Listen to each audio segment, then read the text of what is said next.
You're listening to the Major Pod Network, the only place where your favorite toy store, card shop, arcade, theme park, and arena are all on the same block. Scratch that major itch.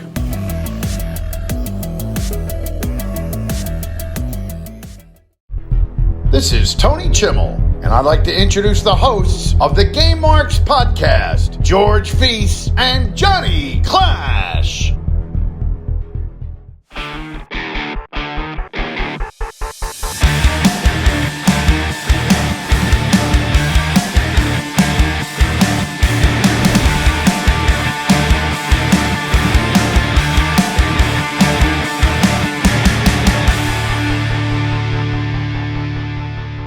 Welcome to the Game Marks podcast presented by the Major Pod Network. I am Mr. Anything is Feasible, George Feis.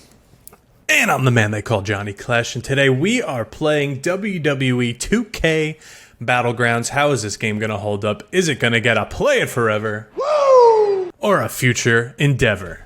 You're fired! We also discuss minigames, Call of Duty Advance Warfare 2, and more in-gaming news. And don't forget to subscribe and leave a 5-star review for this podcast on both Apple Podcasts and Spotify. And follow along on all forms of social media at Game Marks Pod. And check out the exclusive content we are creating for our Patreon at patreon.com/GameMarksPod. John, VPW. We did it. We played it. We didn't buy the t-shirt, though. We didn't buy the t-shirt, but hey, you bought the t-shirt. I did not buy the t-shirt. VPW? Wait, what t-shirt did I buy? You played it forever. Oh, I wasn't picking that up. I was like, wait, I buy a lot of t-shirts, but I don't think I bought that one. It was a bad joke. Anyway, we're starting off hot here. I'm happy we got to play it. It wasn't. It's WCW versus the world, but there are definitely some differences between the two.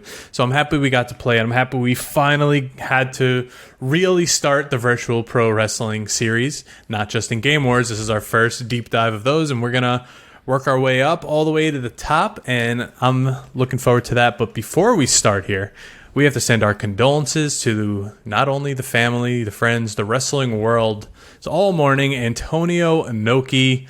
What a legend everywhere he went. He was just legendary in every sense of the word, and not anyone had a bad word to say. No, definitely a mainstay, not only in the professional wrestling world, but a frequent appearance on this podcast and in numerous wrestling games throughout history. So, thank you for everything that he has done for the wrestling world. And given his previous history on this podcast, I'm sure we'll be seeing him soon. Yeah, I would definitely. But when we hit 1,000 Twitter follows, we will be dropping the video game history of the man, the legend, the hardcore legend, Mick Foley. And that's all the faces of Foley. We're going to dive into every single game Mick Foley has ever been in, just like we did with The Undertaker, with the Road Warriors, and with Bret the Hitman Hart. I am very happy to add Mick Foley to that list as well. And who knows, maybe we're going to announce what the next one will be during that episode. So help us get there. I have some ideas that I may want to float out to you for who we should do next, but we'll talk about that a little bit later. But could you do me a favor? Could you remind me of what today's date is? Today that we're recording? We'll say when it comes out. October 10th. Okay, so this comes out the 10th, and that's October. Do you happen to know anything that we do that kind of starts in November? Is there like a thing that we do? Wait, actually, George, we're gonna miss your birthday here on this podcast. Your birthday? The thing I'm setting up is way more important than that. Oh, well, happy early birthday in recording time, but happy late birthday in podcast time. Thank you very much. Gameboree starts November 1st, and oh my god, we are putting together the sponsors at the moment. We are not going to say who they are yet, but they're the main sponsors on board, and it's a big one. It's we are so happy to have them on board. Came out swinging this year with the main sponsor. But I'll say this, Best Batch Promotions, our good friends, Mr. Spork, he's going to return as another sponsor this year, so we're going to have some pretty damn good prizes coming. I am super, super pumped about Gameberry. And before we even get into Gameberry and talk about all the details that go along with that, we got to talk about how badass the logo that you made for this year's Gameberry is. You absolutely knocked it out of the park. Every year, the first 2-3 years we had the same Gameberry logo. We just changed the year, and I loved it. I thought it was great. This year, though, swinging for the fences, John, and I think you knocked it out of the park. When there's an opportunity to make a logo that looks like WCW, you take it. But we are very excited to get this rolling, and hopefully it's going to happen soon. But, George, we are here to play... No more wasting time. Let's do it. We're here to play a game today, and that game is none other than WWE 2K Battlegrounds. Do you still play it? Do you remember it? I'm taking the deep dive. I'm taking the plunge. Are you coming with me? Yeah. I'll be a little late. Hey, George. You see this light here that says game over that I point to at the end of every single episode, like Ronda Rousey pointing to that WrestleMania sign? I do. Do you know where I got it? Why don't you tell me? I got it from Zavvi. That's us.zavvi.com, Z-A-V-V-I, and they literally have everything. I have spent hours on this website looking up Mandalorian, Jurassic Park, Harry Potter, like everything you could imagine. There's Legos, Power Rangers. You could pre-order the new Marvel Legends. It's an insane website that has literally everything pop culture. There's even Batman shoes on here. I mean, I know for me, a little like adult Zen garden project that I like to do is like the smaller Lego sets, and Zavvi has a lot of those Lego sets on there and getting kind of itchy. So if you like all things pop culture, like John said, Disney, Star Wars, Marvel, DC, Harry Potter, Nintendo, they're even getting into the wrestling game now. Oh yeah. Zavvi is the place for you. That's right. Use code GameMarks, simply just GameMarks, at checkout, and you can get 10% off. I'm going to redo my wardrobe.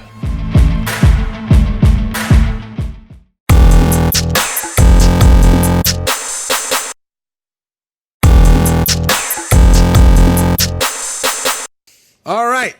WWE 2K Battlegrounds, released September 18th, 2020 for PC, the Switch, PlayStation 4, Xbox One, and the soon-to-be defunct Google Stadia. Just like this game.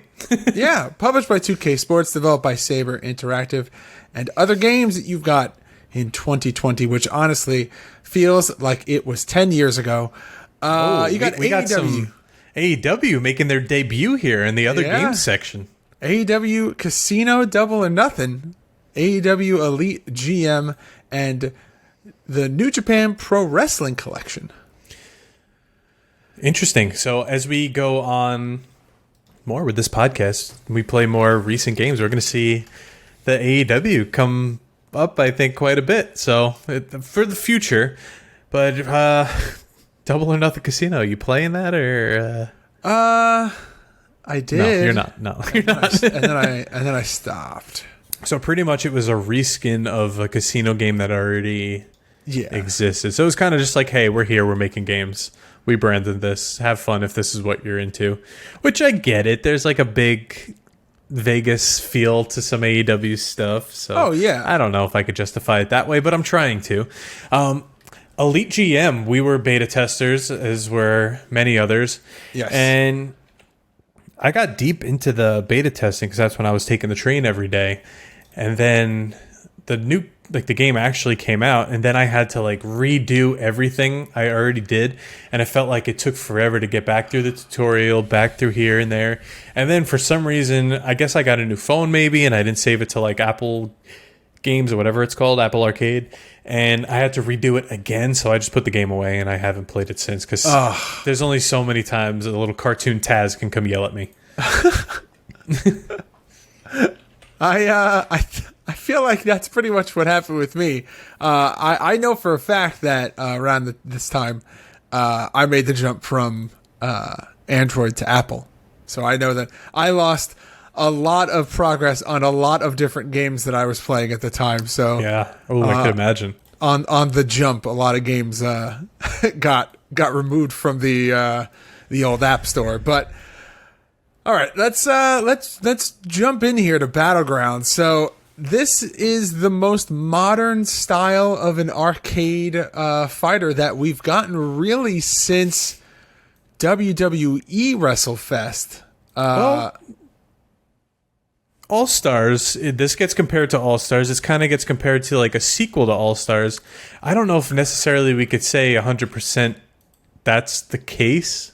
It's like a spiritual successor. I wouldn't say it's a full-blown sequel. No, but wait, I want to get this out first. So this was announced on April 27th of 2020. This is after 2K20 already bombed. It was already said that we're not doing a 2K21 because this is so bad. We didn't know if we were getting another publisher or what was going to happen. So they announced this. Now, they put out some screenshots. I remember there was one specifically of Charlotte in the ring. Yes. And I believe I say this on the podcast when we talked about this when it first came out or when it first got announced. Behind her are the old WWE scratch logos. Yes. Not the newer logo. And at this point, that logo's not new anymore. It's newer than the other one, but it's not new, which makes me think that this game already existed. This game was already on the back burner, and they saw what happened with 2K20, and they said, "Oh shit, we have to do something." So I bet this was going to be like a $29.99 game, and they're like, "Well, yeah, we'll just say that this is the yearly release, but we'll bump up the price a little bit." I'm pretty sure it was a full price game when it came out. I don't think it was. I think with the pre-orders and all that it was, but I don't think it had the $60 price tag on it. I think it was like $50, which is still a lot. Still a lot. I think nowadays, if you wanted to buy, I'm pretty sure we're going to talk about that. And did you know? So yeah, and this is a line of 2K games, which I don't think people realize. There's NBA Playground, which is just like this, where you see NBA players that look like the Battlegrounds characters, where they're like little short and stubby and they play on a playground. You could interact with other people online. It's the same way here, except it's WWE. But everyone was a bit thrown off with the whole style of this game and everything. It's just really out there. It's not even so much just because it's an arcade game. It just looks so funky. And you can actually play as Gronk and Damian Lillard, so there's some NBA and NFL ties in here. I think the way that the game was hyped up is what led to the disappointment. Is that there wasn't a lot of explanation as to what the game was intended to be. It was just kind of like, hey, here's a new game. It's an arcade-style fighter, but everyone's really tiny. Isn't that quirky and fun? Buy the game. Buy the game right now. This is your yearly WWE release. Buy it now. Well, that's the thing. When you first get in here, it looks cool until you realize that the menu music just repeats over and over again. There's only one song you could hear. Just one song. That's it. But there's not that much to do at the start. There's only one arena. You have to unlock them in the campaign. There's only a handful of wrestlers until you unlock them. And even so, there's DLC I have written down here. It's too much to even name the amount of DLC in this game. I think when we get to that part, we should just split the main roster and the DLC, because I feel like it's almost the equal amount of people. And there's no way we could read all of it, and I don't want to bore people with all of it, but it's just so much. And this game is just like a mobile game where everything's got to be unlocked and bought and purchased. The microtransactions are through the roof. Now, I will say this. We're going to jump into the game modes in a second. If you complete career mode from start to finish, which is very hard to do because it is so repetitive and it gets so boring. Very repetitive. I see they tried to go like the WrestleFest Fire Pro route with like the comic book style story in between. It just falls flat in here, and it doesn't I don't know, it doesn't lead to anything good. But of course, you have to build your character up from the bottom, so it's like you have nothing to even go off of. So I don't know, just a lot of microtransactions. We're going to say that a million times in this episode. And when this game came out, I remember asking our Discord about it, and that was the same thing. It's like we can't play this without having to buy something. They're like one step away from watch this 30-second ad to open your pack. You know? Yeah. Do you want a free treasure box? Just watch this 15-second roll, and you'll be good to go. That's pretty much. Would you like me to take us through the match types here? Take us through.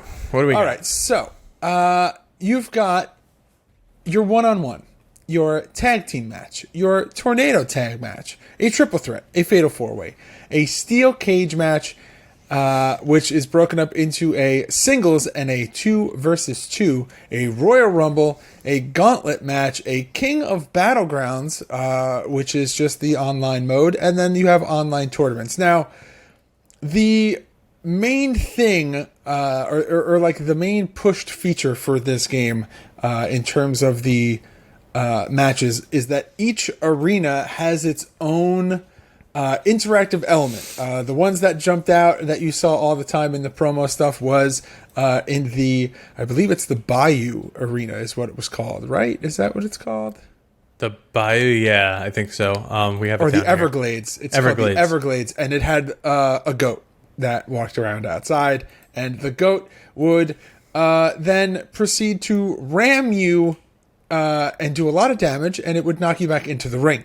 Now, like John mentioned, very similarly to WWE All-Stars, all of these animations are very much over the top and insane and crazy. And they're cool. Yeah, and it has its place. It's a little bit of the suspension of disbelief here. It's cool. It breaks that.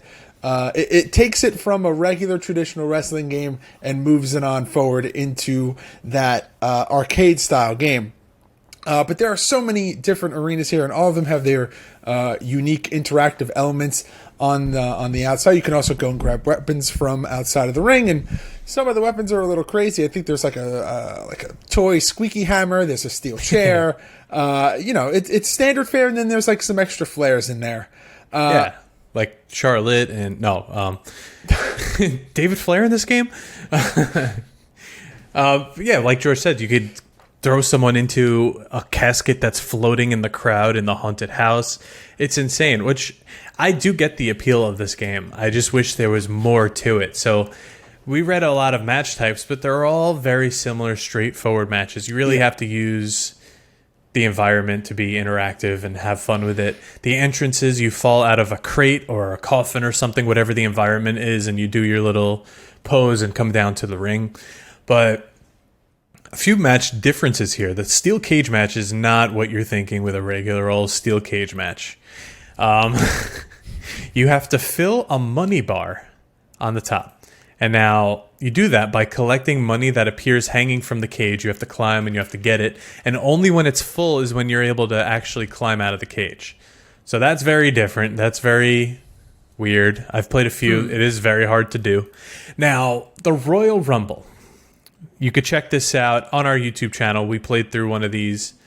I say played through. We only made it through 6 people because the second you're out, the game's over. There's only 4 people in the ring at a time, and it only counts when you eliminate someone, not the computer. So we only made it 6 out of 20, and it's just such like a chaotic feel because you not only are doing regular moves, but you're up in the air doing flips and corkscrews. It feels like you never hit the ground. Everything's on fire. Everything's on fire. Everyone's in the air. I mean, The Miz at one point in our video that's available on YouTube hits a shooting star elbow drop off the top rope, which... As he would. I mean, obviously he has that move in his arsenal, but it's the height that he gets in the ring that's throwing me off. Yeah. Everyone. The Big Show jumps sky high with his... I think Morrow even yells, "Sky high!" on the chokeslam. Yes. And then the King of the Battleground match, which is something that online you can do, and you basically enter the ring, I think, and it's like a King of the Mountain style. I did maybe 1 or 2 of these. It is so hard. Plus, you have people from all over the world in the server, so it's so slow. This game is slow to begin with, just locally on your PlayStation or wherever you're playing it, that the fact that you now have people from all over the world in the same room, in the same lobby, it slows it down so much more and just... No. Can we talk about something that's kind of weird in this game? Everything. Okay, so fair statement, but... separated rosters that if you want to have an exhibition with a what? An exhibition with the women wrestlers or the women's roster, that's a separate game mode. It's not like even how they do it in normal 2K games where it's just if you select a someone from the women's roster, you only can then select another person from the women's roster. This is a full separate game mode, which is kind of cool in the sense of like, at least they're getting their own, like, it feels like another feature that you can, like, you know, they have their own mode. But on the same time, it's so separate and so difficult, and it just needlessly complicates things if you happen to accidentally go into one before... You know, you go into the women's roster and you're like, how do I get out of this? Or vice versa. You go into the men's roster and you're like, well, I really wanted to play the Charlotte Becky match that they advertised for, 5 or 6 months leading up into this. So it's needlessly complicated for, I'm assuming that the reason that they did it is because it's like another feature that they could put on the box art. Yes, but it was also very confusing because once you went in the menu, none of the icons for the menu changed, so the screenshot's still like Rock and Austin staring at each other, and you're like, why could I only choose? Yeah, why could I only choose women? Like what? Like why wouldn't you put like I don't know, Charlotte and Becky or something just to differentiate that? It was very confusing there. Yeah, I agree. We already touched on the campaign a little bit, but let's go a little deeper. You have to create a wrestler, and you get moves, you get power-ups, you get everything as you go, and you also have to wrestle. This is, I think, the worst thing in any game, and it's in a lot of them. You have to wrestle made-up fake wrestlers that are just generated in the game. It's in Day of Reckoning, it's in WrestleMania 19, it's whenever you have to... It's in the 2K games, so what's his name? 2K, Cole, right. And... the coach who then becomes like the GM of Raw or whatever. Talent relations guy. Cole Quinn and, oh God, what the hell's his name? Cole Quinn, that's right. Yeah, look that up. But you're getting people like that, but at least you feel like they're part of the game, like they're talking to you and they're like part of the roster. You would never select them in an actual exhibition game, but these people are just, they're as creative wrestler. Baron Blade, yes. They're as creative wrestlers creative wrestler can get, and it's just, I don't know. But it is divided into regions where you can get different arenas, different playable superstars, different unlocks, and all that. So this is really the bread and butter of the game. This is where you're going to stay to try to get pretty much as you can, which is why if you go to our playthrough and notice I don't have much unlocked, this is why. After sitting there playing for an hour, you're 2 matches in because you watched a million little comic cutscenes and maybe you lost a match and now you have to redo it again. And it's just impossible to progress. Everything that you just said, I 100% agree with. I have nothing to add. It's literally the biggest complaint about this game is that the matches take so long that by the time you actually feel like you've made progress within the game, you're like, well, I've moved 2 boxes. I've played 3 matches. I've been here for 45 minutes and no progress has been made. And that's not for lack of. We'll compare it to the regular 2K series where you're trying to get the star ratings and you're like, all right, I want to get extra points, so I'm going to have the 5-star match where I get the extra, 400 or 500 points. This, yes, it matters, but it feels redundant. It feels like the matches are drawn out so that they could say that the matches are longer. Now, I feel like the matches are only long in the campaign because your guy, your girl, your character is just not leveled up. You're at like a starting of 50, like overall, where in a regular one-on-one game or whatever, they do go pretty quick because you're going, you're moving, you're hitting this move and that move, and finishers come fairly easy. But my God, in this campaign mode, you are slow. You don't have like a top rope move to start. You have to get your finisher. Maybe it's just like a suplex to start, and then you could like progress as it goes. It is god awful. And of course, the other way to unlock everyone is to just pay for it. So you either play this long drawn out campaign mode or you pay for it. So you could see why people got a little frustrated with this one. I think the worst part is that this game comes out, we're still in the midst of the shutdown, the pandemic, everyone's still working from home.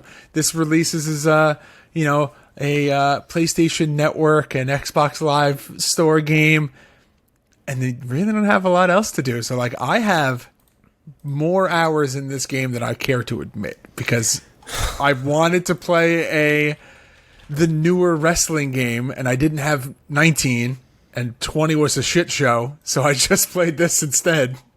And it was October, November, December, January, February, March, April. It's 7 months later. We had to wait for Retromania. Yeah. Which is, if you think how crazy that is, that was also in the same pandemic. It just felt forever that we were working from home and whatnot. It feels like it was 5 years ago. I can't even explain. I hope that I'm not the only one, and I can't imagine that I'm the only one that feels the same. So I'm listening, side tangent. So I'm listening to the Scrubs podcast that is hosted by Zach Braff and Donald Faison and JD and Turk. And I am in the middle of season 2, and they're like at the height of the pandemic, and it's just so crazy to think that like that's not that far ago, but it feels so it feels like a lifetime. We all know Donald Faison's best acting was the Clueless TV show. I knew you were going to say. You're not even going to give him Remember the Titans? No. Wow. No. But all right. Your roster for this game. You want me to take this? You took last week's. Sure, I'll do the DLC. Oh, my God. Okay, we're not reading the damn DLC. Oh, yes, we are. Okay, your roster here. Now, this is everyone. This is not the base roster. This is everyone, because I would be reading 10 names if this was the base roster. Here we go. AJ Styles, Akira Tozawa, Aleister Black, Alexa Bliss, Alicia Fox, Andre the Giant, Apollo Crews, Asuka, Baron Corbin, Bayley, Becky Lynch, Beth Phoenix, Big E, Big Show, Bobby Lashley, Braun Strowman, Bray Wyatt, Brie Bella, Brock Lesnar, Carmella, Cesaro, Charlotte Flair, Daniel Bryan, Dolph Ziggler, Drew McIntyre, Edge, Elias, Ember Moon, Eric Rowan, Finn Balor, Hulk Hogan, Jake Roberts, Jeff Hardy, John Cena, Kalisto, Carl Anderson, Kofi Kingston, Lindsay Dorado, Liv Morgan, Luke Gallows, Mandy Rose, Mankind, Mickie James, Naomi, Natalya, Nia Jax, Nikki Bella, Nikki Cross, R-Truth, Randy Orton, Rey Mysterio, Ricochet, Robert Roode, oh my God, I'm getting tongue-tied, Roman Reigns, Ronda Rousey, Samoa Joe, Sasha Banks, Seth Rollins, Sergeant Slaughter, Shawn Michaels, Shinsuke Nakamura, Stephanie McMahon, Stone Cold Steve Austin, The Miz, The Rock, The Undertaker, Triple H, I skipped them, Xavier Woods, and Yokozuna. Okay, and your DLC. He's really doing it.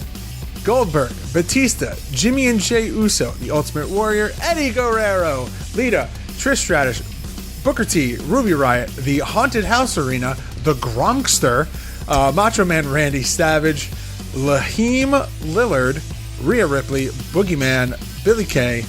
What you're gonna? That's Damian Lillard from the Trailblazers. Got it.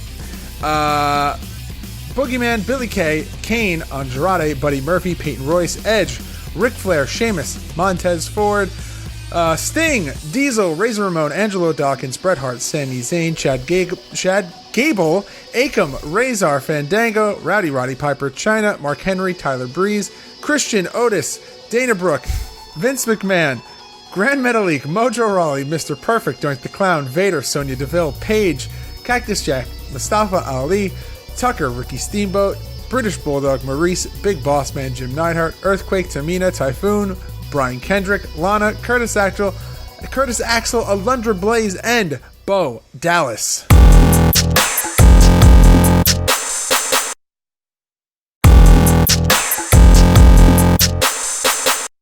The craziest part about everything both of us just read is how many of them are no longer employed by this company.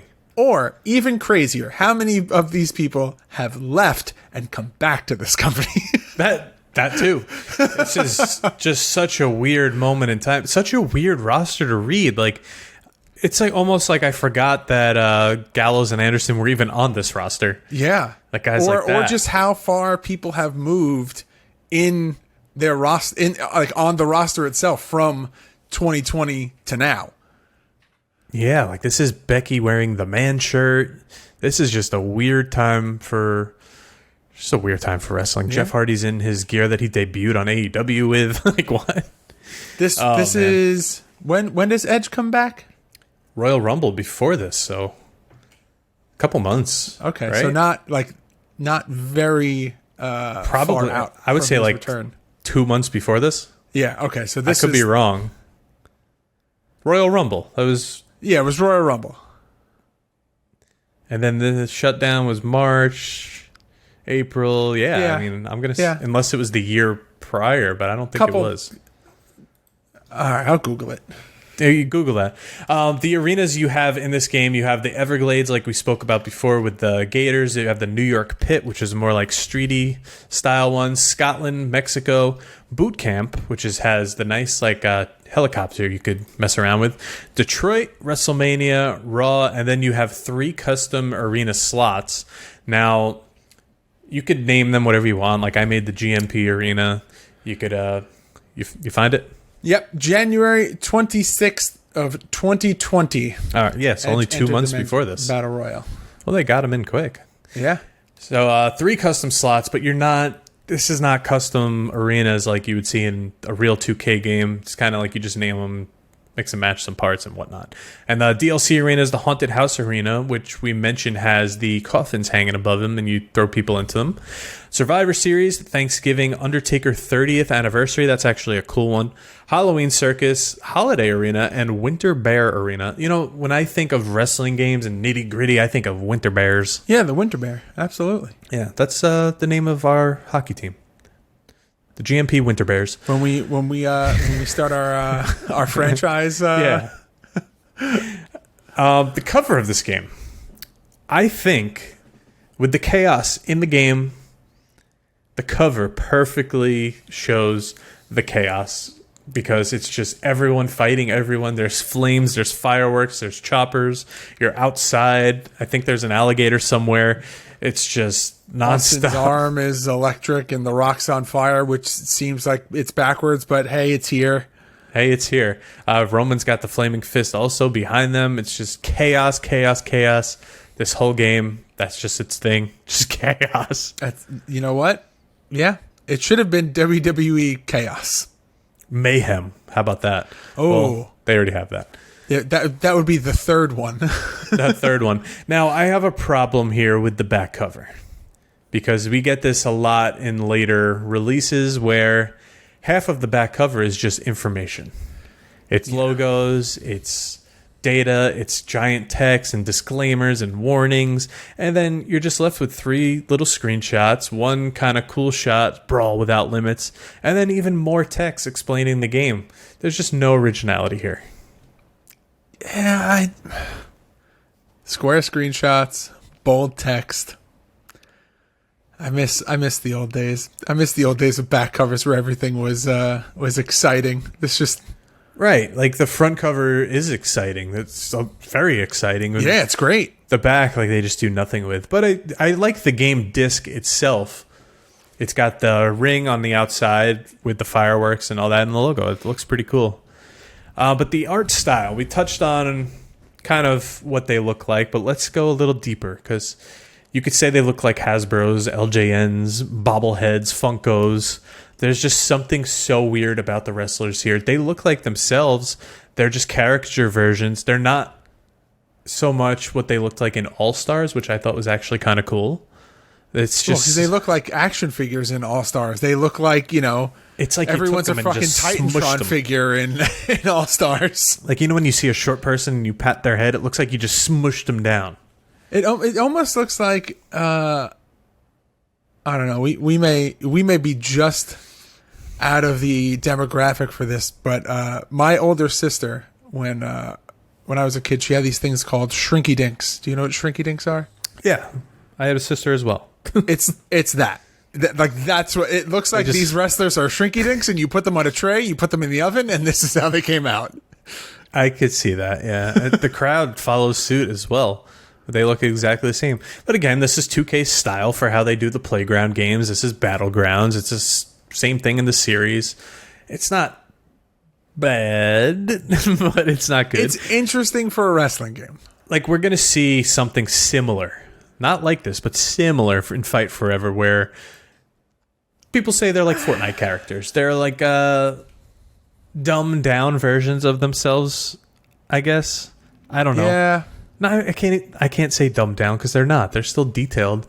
They're just different. But this is like, they're all children. It looks like children are fighting.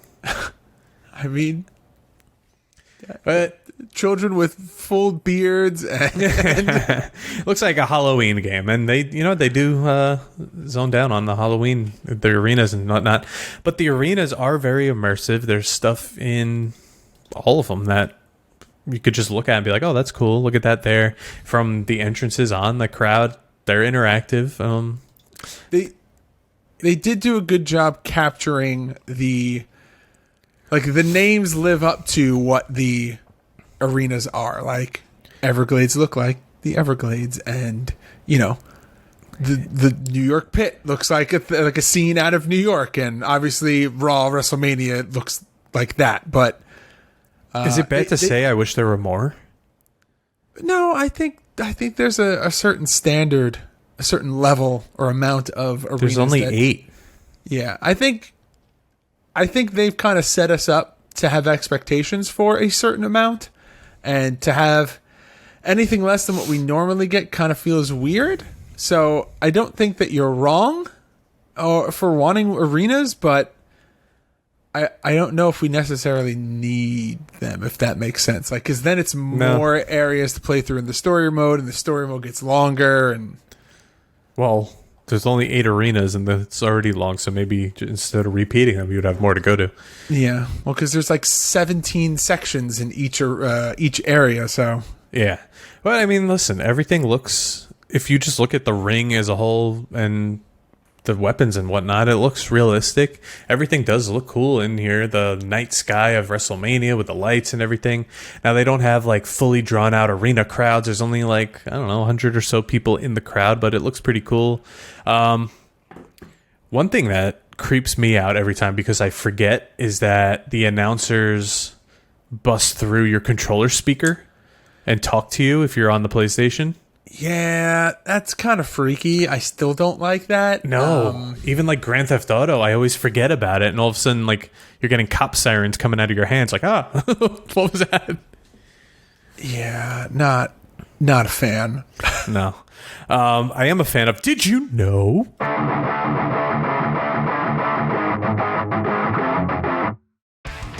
Did you know in WWE 2K Battlegrounds, commentary is provided by Mauro Ranallo and Jerry the King Lawler? Did you know a pre-order pack named Edge Totally Awesome pre-order pack was released with Edge as the pre-order bonus? Did you know WWE Battlegrounds is on eBay from $8 used to $27 sealed? Now, do you think this is going to be one of those games in the future that people are going to be like, I have a graded copy of Battlegrounds? No. Probably not. This did spark a memory, though, for me.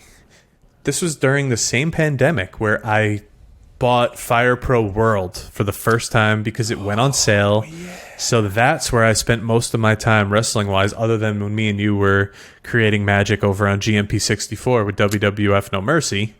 But that was the first digital game I ever purchased, was Fire Pro. And then when this came out, I said, I'm going to get Edge, I'm going to get the pre-order, and I'm going to do it digitally. And it was like a big step because I'm a cartridge and disc guy. And it was hard to like pull the trigger on like, okay, this is going to live on a hard drive now. And I haven't bought a disc since. And now you have a fully digital console. Crazy, right?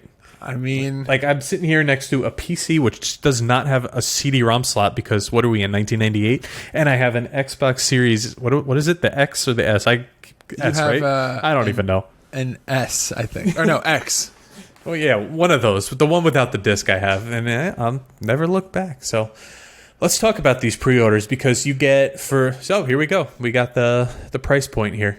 For $39.99, you get the base game with Edge. Now, that also comes with bonus packs of wrestlers. I don't even know. This is very confusing. Golden Bucks, which is just leading your path into oblivion of microtransactions. Yes. And then there's the Digital Deluxe, which comes with the Edge pre-order and everything attached. Oh, that's the one that comes with the stuff I just said. Okay. A bonus pack, which it looks like Ronda, The Rock, and Austin. And this comes with the Golden Bucks. I think that's the one I got. I don't think I paid that much. I think that's the one I got. If there's anything in any game with Golden Bucks or dollars or in-game currency or packs, like even NHL, which I wanted this game to be so good. I don't pre-order NHL games anymore because like you get Hockey Ultimate Team cards and stuff. Like I don't play that stuff. That's just a money grab. I don't want to do that. Interesting, though, George. Look at this graphic we're looking at, which is from the Battlegrounds website, which was so cool that we got a Battlegrounds website right away off the bat. Yeah. We had something to go off. A Stadia logo. I feel like we never see PS4, Xbox One, Nintendo Switch, Steam, and Stadia. I mean, they really wanted to push it. But this is the kind of games the Stadia drew. And you've got, let's see, October, November, December, January, right? January 28th, we said? Was what? When Stadia is done? Is that what it is? I think it's January of next year. Oh, I didn't know a date. But that makes sense. Are they going to like keep it running where if you have games, you can still play them, right? No, I think... So let's see. Official statement here. Service was shut down on January 18th, 2023, and Google will refund all purchases for hardware and games made through the Google Stadia store. What? Oh, all storefront features were disabled with the announcement. Wait, so like if you bought a Stadia game like ever, you could get a refund? Full refund. For the hardware as well. So if you have a Stadia and you're listening to this, according to this post, you could get a full refund for your purchased hardware and games. The controller? That's all it is. And that little Chromecast thing. That's exactly what I was going to say. You could get a refund for your controller and Chromecast. It came out November 19th, 2019. That's not a long time, but think of the people that did buy games. That's a lot. Now they have to refund all of it? But there are... Not even partial? Full refunds? 289 games. I honestly didn't even think they had that many. Wow. Okay. I mean, there are some bigger games on here, like Ark, a couple of Assassin's Creed games, Borderlands 3. Man, like George said, if you have one, go get your money. Go check it out. At least at the time of recording. It's a good idea, like in theory, but just think of like the Steam Deck and how powerful that thing is and what you could play on that. Like, I don't know. Why are you going to play it on a Google Stadia? Which actually was a tweet I sent to the Discord of someone saying, "Mark my words, Stadia is the next generation." It's like, wow, okay. See, there was another thing that came out a couple years ago, and I say a couple years ago, I'm pretty sure it was like 2014, 2015. But it was called Steam Link, I think it was called. Yes, the failed one. It was like the precursor to the Steam Deck. But when we had initially started talking about doing this podcast, that was the first thing I wanted to get. I was like, I'm going to get a Steam Deck. It'll be perfect. And then the whole thing with the pandemic happened, and I was like, now we're trapped inside. I'm definitely going to go and get the Steam link. It'll be great. And then it turns out that it did so poorly that it was discontinued. And you can't get it. You can't buy the controller for it. You can't do anything with it. And I was very bummed because I thought that it was going to be like the next big innovation of gaming, because it was your entire Steam library streamed to this box right at your TV. And I'm like, this is the future. Well, I hope they hit it this time with the Steam Deck. I just wanted to play Team Fortress 2 in my living room, John. Was that too much to ask? I'm sure you can make that work with a very long HDMI cable. But okay. It's time now for some R&R, some ratings and reviews. Some ratings and reviews. So sit back, relax, and let's read what the critics think. We woos. The Metacritics give this. What is NS? Oh, Nintendo Switch. I've never seen that written out I also didn't know what the hell that was. Nintendo Switch, a 56 out of 100. The PS4, a 60 out of 100. And the Xbox One, a 57 out of 100. Now, Destructoid with a 3 out of 10 for the PlayStation. Game Radar with a 2 out of 5 for the Xbox. Ooh. Hardcore Gamer, 2.5 out of 5 for the PS4. That's not IGN. IGN with a 5 out of 10, and Nintendo Life with a 4 out of 10. All right, now, we climbed at the end there. Yeah. Now, Hypersauce of Game Radar criticized the game's reliance on microtransactions and stated that WWE video games had reached its rock bottom. Destructoid said that it was a game that nobody will remember in a year from now, and I honestly... We're playing it with nostalgia goggles on 2 years later, so I can't deny that. They kind of hit the nail on the head there over there. There's some smart people over there at Destructoid. Now, Corey Wells over at Hardcore Gamer says, we appreciate the game's low retail price point and the ability to be played as a party game, but agree that microtransactions and the lack of playable characters taint the experience. And I couldn't agree more. Well, hold on. A lack of playable characters? Yeah, the base roster is like 10 people. I know. All right. I just, for some reason... No. Playable characters, I feel like there needs to be more of a... Like, yes, microtransactions are a huge thing, but you need to state that the abundance of paywalled characters taints the game. Because this game actually has almost too many people on the roster. Yeah, they just kept adding, I guess. And we forgot to even touch on this. Every person has 4 costumes, and to unlock the costumes, you have to go to the store. But the cool thing is, everyone is packaged in each of their costumes like they're action figures. Yes, that's right. I forgot about that. That's a very cool feature about this game, and I think a huge shining point is that there's so many different outfits for every wrestler, and that the presentation of that is really cool. But again, way too many characters and way too much money to unlock all the assets. All right, but hey, those are the ratings from the Profesh. I think right now it's time to rate the game. The game.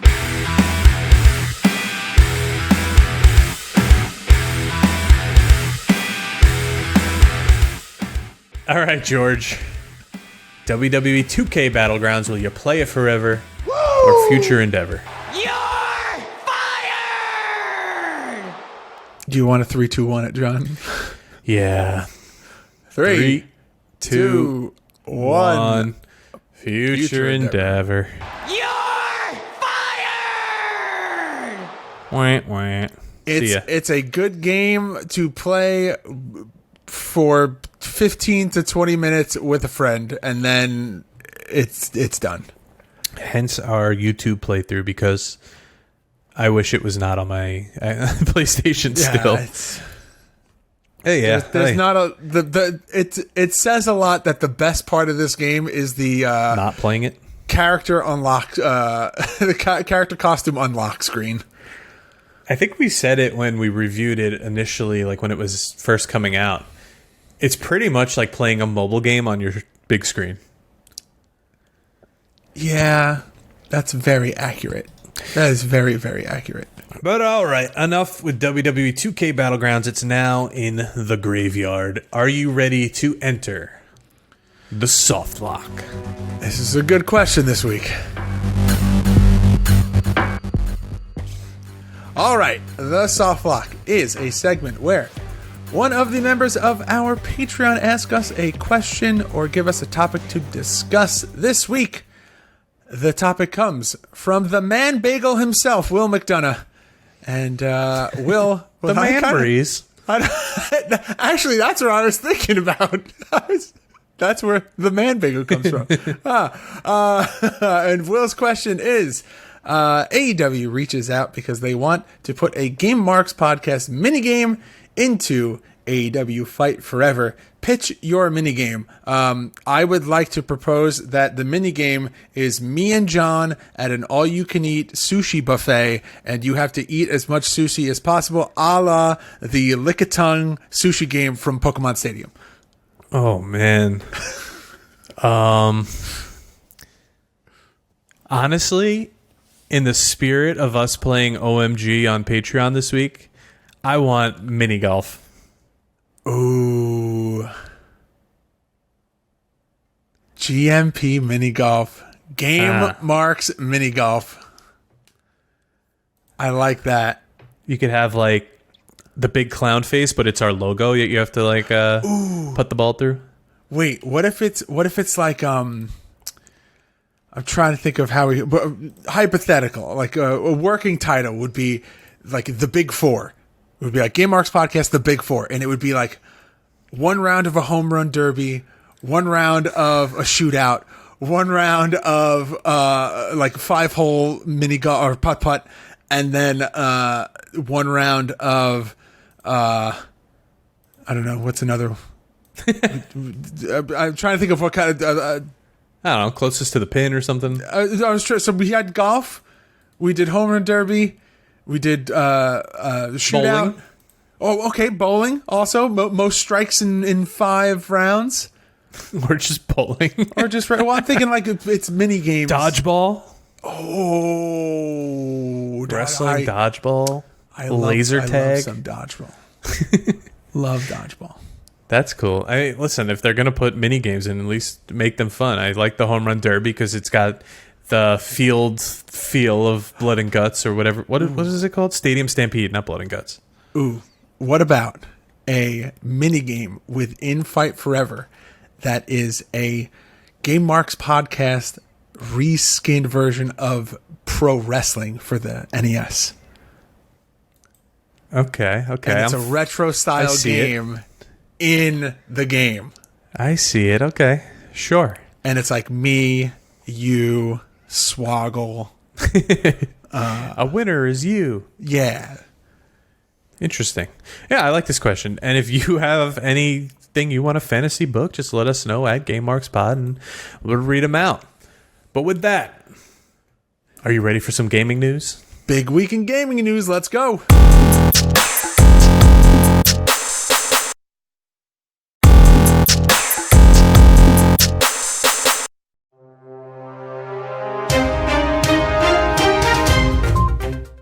Gaming news sponsored by WrestleChamps, new for the iOS and Android. Get it now. A Call of Duty leaker is claiming Advance Warfare 2 is releasing sometime in 2025. Not my favorite Call of Duty. I hate the jetpacks. Didn't like the maps. Didn't like the story. I don't really want a sequel to that, but we'll see what happens. See how it ties into Warzone.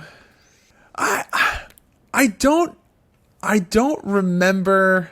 It's at TJ Maxx for $4.99 if you want it, maybe even cheaper. I don't remember much about Advanced Warfare aside from the fact that the jetpacks suck. The worst thing they've ever put in there. That was the major point, the major fact that stuck out. It stayed with me. I don't like Call of Duty with jetpacks. The first game I got for PS4, and I got rid of it as soon as I got another game. All right, Rocket League is now available to play within Fortnite. I was going to send you this earlier, but I saved it for here. You could find the cars around the maps. You could drive around the Rocket League cars, pick up the boosts on the way, do the little flips, go off mountains. Oh, shit. That's so cool.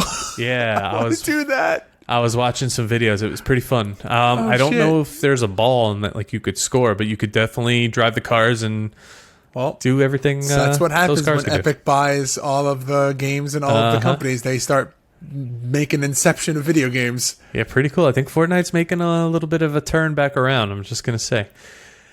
Steph Curry is now available in PGA 2K23 alongside Michael Jordan. So they're is this Michael Jordan's first video game appearance in? No, you keep saying that. He's been in like every 2K game. Oh. No, but it's 23. That's his number. So that's why he's on the cover of got it. NBA 2K23. Yeah, all that. Nickelodeon All-Star Brawl turns 1 year old, and to commemorate that, they are releasing Rocco from Rocco's Modern Life as a playable character. That's a game I kind of want to get into. All right, maybe that's an OMG that we play. What is that on? Is that a Steam game? Or I think it's on a lot of things. I can't keep track. But okay, games releasing this month. We always say it. October is a big breath in, John. Huge month. Let me take a sip of water. Well, I'm kind of excited about the first one. On the 11th, No More Heroes 3, PGA Tour 2K23 Deluxe Edition. On the 12th, my birthday, Lego Brick Tales, PC Building Simulator 2, which is something we talked about recently, Time Melters, War Pips. On the 13th, The Case of the Golden Idol, The Darkest Tales, The Eternal Cylinder, Fueled Up, Goal, The Club Manager, Lust, Eidolons, PlayStation Stars Royalty Program.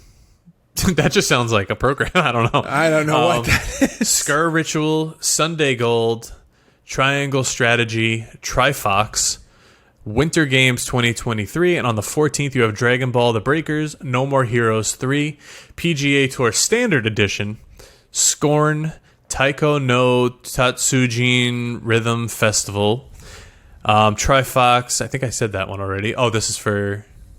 It comes out for the Switch on the 13th. Everything else on the 14th. Yes. And the last one here.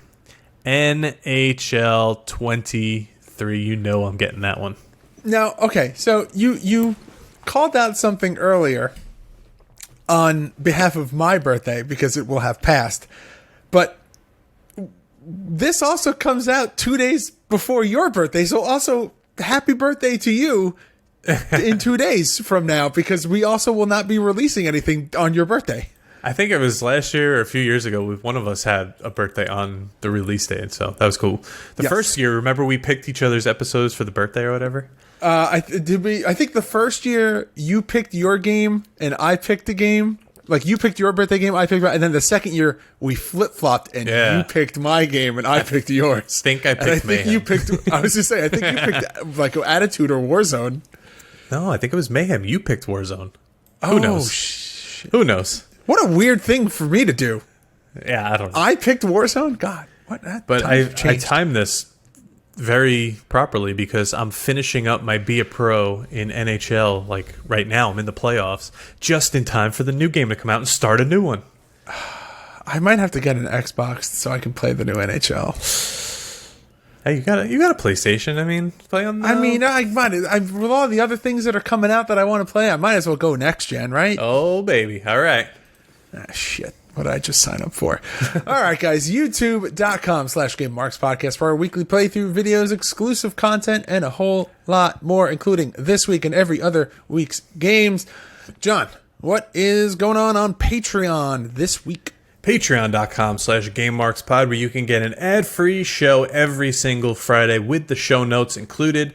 You can submit your soft lock questions by Thursday afternoon, and we will read them on air. Now, Tuesday, we are playing, oh my god, that's one more game, anything but wrestling, and we played Mario Golf, and it was so much fun. We had a great time playing that. Neither of us have played it previously, so it's a first time for all of us. And now... Last Tuesday, we played WCW NWO Thunder on Future Endeavored, and that one was a doozy. No thanks. Now, as we're recording this, we're getting ready for a game night because the Discord server is a bread and butter of our podcast, of our Patreon. If you're not in it, get involved. It is so much fun. And we're going to play some games with our Patreons in just a few minutes. Oh, yeah. Now, listen. every week that we record this podcast, John sends me a message and goes, hey, putting the notes together, I need you to give me a game for next week. I never say it that nicely, but... No, you don't. Yours just like, we need a game for next week. Oh. Listen, you piece of shit, give me a fucking game. And then John said, we need a game. And then he said, oh, I had something that I wanted to mention, and I forgot it. And then he said, don't we have more Kinnikuman games to play? And I said, we have 4 Kinnikuman games left to play. So next week, we are going back to Muscle Grand Prix, because there is a sequel to a game that we played very early on in the life of this podcast. Kinnikuman Muscle Grand Prix Max 2 Tokumori. I'm very excited to go back to this series. It is the an unsung hero of this podcast. It was one of the sleeper games series that we have played, and it has been a minute. John, are you excited? I'm excited. I'm just trying to figure out if I'm going to have enough notes to put this together, but I always find a way to do so. John finds a way. It's like, oh man, it's like John is the Jurassic, is the it's tough sometimes. What the hell's his name in that movie? I don't know who you're talking about. What the hell is Jeff Goldblum's name in Jurassic Park? Jeff Goldblum. He's always just Jeff Goldblum. No, he's Dr. Ian Malcolm. Johnny Clash is the Ian Malcolm of the Game Marks podcast. John finds a way. GameMarksPod.com/shop for all of our exclusive merchandise. ProWrestlingTees.com/GameMarksPod for all of our shirt designs. I got a couple of new designs that I am working on. They will be hitting the store anytime, any day now. Patreon.com/GameMarksPod for everything you just heard John talk about. We got show notes and a ton of exclusive content at GameMarksPod on all forms of social media. And please make sure to like, comment, subscribe. John, I hope you got the bell ready. And ring that notification bell and leave us a 5-star review and a rating on Apple Podcasts and Spotify. And if you have a product or service that you would like to advertise on this podcast, please reach out to us at GameMarksPod@gmail.com. That's it. That is the whole kit and caboodle for WWE Battlegrounds. John, I think it's time for you to do that thing that you do. Game over, Marks.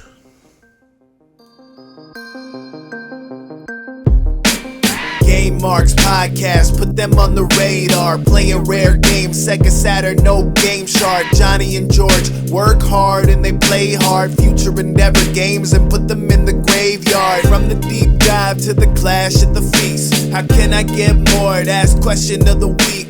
Follow on Twitch, there's nothing that they won't play. Game Marks Podcast every single Monday.